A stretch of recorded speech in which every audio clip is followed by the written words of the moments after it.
Hello everyone, कैसे हैं जी आप सब। और आज ना मैं आपके साथ ना अपना रूम का ना मेकओवर शेयर करूँगी। तो आज मैं आपके साथ ये मैट्रेस को ना थोड़ा सा इसका डबल मैट्रेस था, तो इसको रोज़ फोल्ड करके रखना पड़ता था, तो वो भी आपके साथ शेयर करूँगी। उसको कैसे मैं कट करूँगी और पूरे कमरे की जो है ना लुक चेंज करेंगे। और मेरे साथ रहिएगा। अच्छा, पहले कुछ इस तरह का रूम था मेरा। मैट्रेस फ़ोल्ड करके मैं रखती थी, डबल मैट्रेस था, सेटिंग सारी चेंज है और टोटल इसको ना चेंज कर देंगे, सारी जो सेटिंग है उसको। तो यहाँ पे ये विंडो है बाहर की साइड पे, और मेन डोर है जो हमारा एंट्रेंस का, वो इस तरह है। यहाँ पे ये टीवी लाउंज में टीवी के साथ ये इस तरह से थोड़ी-सी सेटिंग की हुई है। ये हेक्सागोन मैंने खुद बनाया था, और इसके ना मैं आपके साथ किसी दिन मैं आपको वीडियो शेयर करूँगी कि मैंने कैसे बनाया था। ग्लू गन से बनाया था। और क्योंकि सारा दिन इसी रूम में गुज़रता है, टीवी होता है, बच्चे जो होते हैं सारा दिन इसी में गुज़रता है दिन, तो बहुत ज़्यादा मेसी हो जाता है। तो मैं ना कुछ दिनों के बाद इसकी सेटिंग चेंज करती रहती हूँ, क्योंकि सेटिंग थोड़ी चेंज कर देना, तो जब सेटिंग चीज़ें वही पुरानी ही रखें, नहीं ज़रूरी है कि आपके पास चीज़ें नहीं हों। आप पुरानी चीज़ों को थोड़ा-सा रूम की सेटिंग चेंज कर देना, तो कुछ अरसे बाद जब सफाई और थोड़ी चेंजिंग हो आ जाती है, फर्नीचर इधर-उधर करने से बहुत ज़्यादा फ़र्क पड़ जाता है। इस तरह से ये दीवार में ना जो पहले थे लोग, उनका शायद टीवी बड़ा था जहाँ हमने लगाया हुआ है, बहुत बड़ा एलईडी था उनका, तो उन्होंने वो बड़ा लगाया हुआ था, क्योंकि वो कोई मीडिया से ही उनका था ताल्लुक़ वग़ैरह, चैनल से। तो वो बहुत बड़ा एलईडी लगाया हुआ था। चलिए जी, स्टार्ट करते हैं। यहाँ पे मैंने सबसे पहले जी अपने मैट्रेस का करना था कुछ, क्योंकि मैट्रेस का जो ना मैंने डबल डबल कवर डाले हुए थे, रात एक साइड पे और डाला हुआ था और दूसरी साइड पे और डाला हुआ था। ये थोड़ी सी पुरानी वीडियो है, इसके बाद भी मैंने मेक ओवर करके वीडियो डाली हुई है। तो ना यहाँ पे पहले कालीन वगैरह नहीं था, या पिछले घर में हमारे ये ना फर्श पे ही डलता रहता था मैट्रेस। तो नीचे मैंने चटाई डाली हुई थी, लेकिन जब मेहमान ज़्यादा होते थे ना, तो फिर नीचे चटाई के अलावा भी फ़र्श पे डालना, या फिर ऊपर खाना वाना खा लेते थे, तो बहुत ज़्यादा ये मैट्रेस ना फ़र्श की वजह से बहुत गंदा हो गया था। बच्चे तो मेरे बड़े हैं माशाल्लाह, वो वाला कोई गंदा करने वाला काम नहीं था। तो ये सारा जो था ना मैट्रेस, ये फ़र्श की वजह से, बच्चे ऊपर खाना खाते थे, बच्चों को कह कह के पानी गिराना, जूस गिराना, खाना सब कुछ हो रहा था, बहुत ज़्यादा गंदा हुआ था। और मुझे इससे बहुत ज़्यादा हो रहा था कि मैं इसको कैसे करूँ। फिर मैंने सोचा कि मैं इसको ना डबल तो वैसे ही करके रख लेती हूँ। तो इसको ना मैंने सोचा कि मैं इसको कट करके दो हिस्सों में डिवाइड कर देती हूँ, यानी कि जैसे सिंगल होते हैं ना। फिर इसको डिवाइड करके मैंने, और इसके साथ ना मैंने इंच टेप के साथ डिवाइड किया, और फिर इसको हमने दरमियान से कट करना था। दरमियान से कट करना बहुत ज़्यादा मुश्किल हो रहा था, और ना करना तो था जी, लेकिन ना बड़ी मेजरमेंट के साथ ना मेरे पास एक कटर पड़ा हुआ था, वो भी बस नाम का ही था, लेकिन करना था, जैसे तैसे हो गया बस। कटिंग करनी थी सबसे पहले, फाइनली कटिंग के बाद ना यहाँ पे मैंने इसका जो ये वाला कपड़ा था ना, ये उतारना था। और फ़िलहाल तो मेरे पास ना मैंने ऑनलाइन मंगाए थे कवर सोफ़ों के, और मैंने और कलर उनसे मंगवाया था, लेकिन उन्होंने और भेज दिया।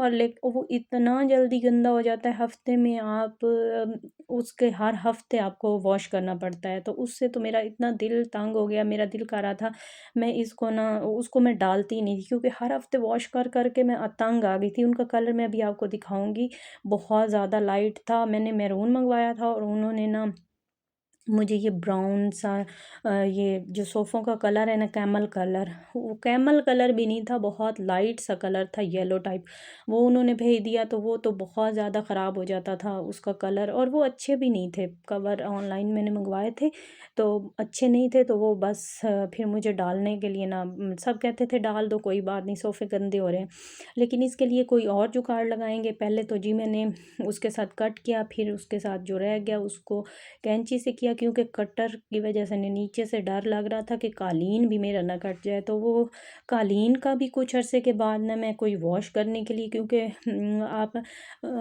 पता नहीं किस कैसे हस्बैंड होते हैं जो ना जल्दी से वाइफ्स की बात मान लेते हैं, तो कह कह के भी ना कोई असर नहीं हो रहा। तो मैं सोच रही थी इसको, क्योंकि हमारे घर में इतनी जगह नहीं है कि इस कालीन को मैं वॉश कर सकूँ। छत नहीं है, ऊपर वाले छत पे नहीं जाने देते, पानी का मसला होता है बहुत ज़्यादा, तो नहीं हो रहा वॉश।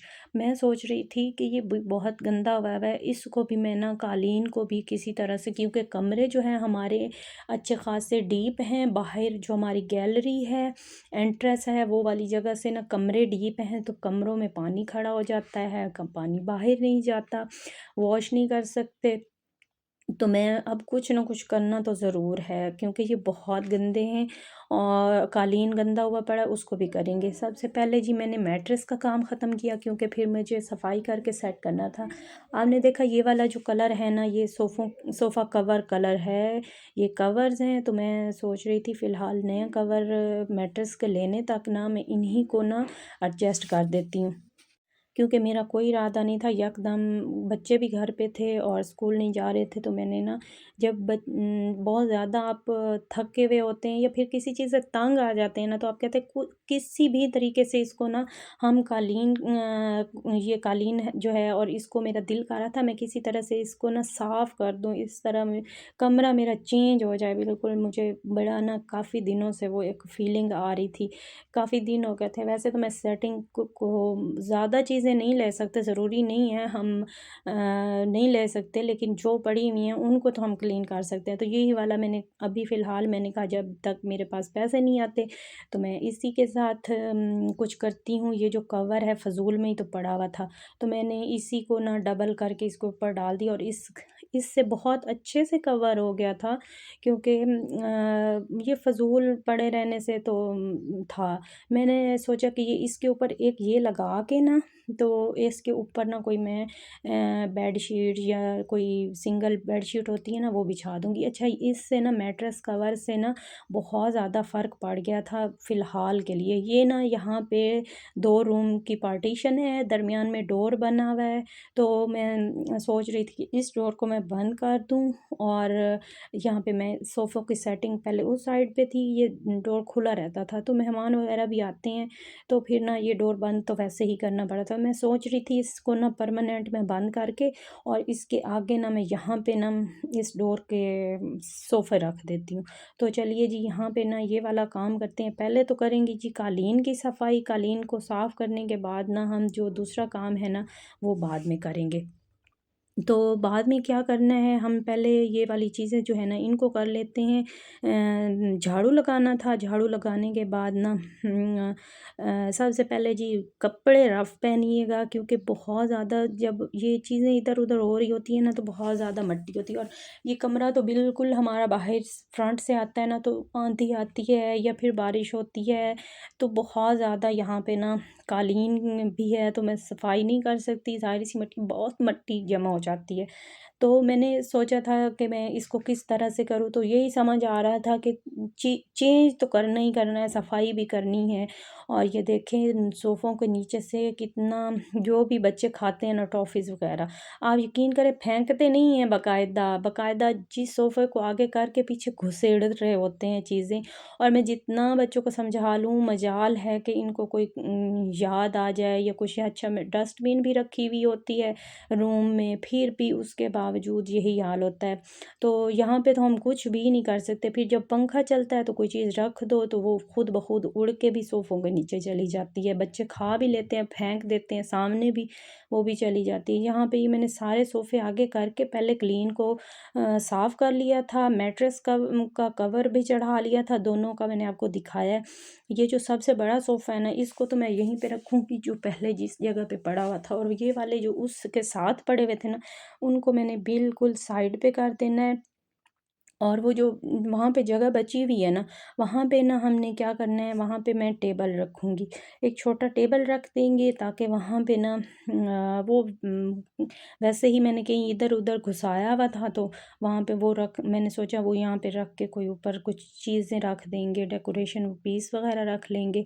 और ये वाला सोफ़ा जहाँ से उठाया है, नीचे से सफाई हो गई है, तो ये यहीं पे ही एडजस्ट करूँगी। और यहाँ पे ये खाली जो जगह पड़ी है ना, यहाँ पे अब मैं वो मैट्रेस वाली जगह पे मैंने सोफ़ा रख दिया और सोफ़े वाली जगह पे ना हम रखेंगे मैट्रेस। पहले इसको सेट कर लेते हैं क्योंकि इसने मैट्रेस की जगह घेरी हुई थी और ये पीछे से ना जहाँ पे विंडो है, विंडो से भी बहुत मिट्टी आती है और ऊपर ना इसके एसी के लिए एक सुराख उन्होंने दीवार में किया हुआ था, वो भी बहुत ज़्यादा ना मसला कर रहा था।